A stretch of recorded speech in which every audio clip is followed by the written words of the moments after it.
যাদের বাড়িতে এসি নেই, আয়োজনটা এবারে তাদের জন্য, কারণ আমি আপনাদের জানাবো এমন কিছু ঘরোয়া উপায় যেগুলো মেনে এসি ছাড়াই আপনার ঘর থাকবে ঠান্ডা। জানালা দরজায় বা রোদ প্রবেশের স্থানে ভেজা চট বা মাদুর রেখে দিন।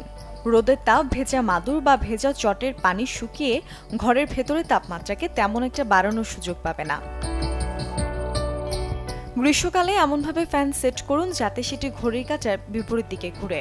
আবার শীতকালে ফ্যান থাকা উচিত এমনভাবে যাতে ফ্যানের পাখাগুলো ঘড়ির কাঁটার দিকে ঘুরতে পারে। গরমের সময় এমন ঘূর্ণনের ফলে ফ্যান গরম বাতাস দ্রুত অপসারণ করতে পারে। যেসব জানালায় সরাসরি সূর্যের আলো পড়ে সেসব জানালায় হিট প্রোটেক্টিং উইন্ডো ফিল্ম লাগানো যেতে পারে, যার ফলে জানালার ভেতর দিয়ে সূর্যের তাপ শোষণ 60% পর্যন্ত কমে যায় এবং ঘর ঠান্ডা থাকে।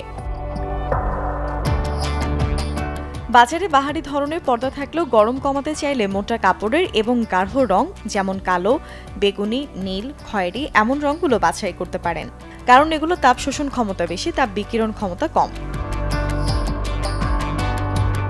জানালার মাধ্যমে প্রায় 25% তাপ ঘরে প্রবেশ করতে পারে।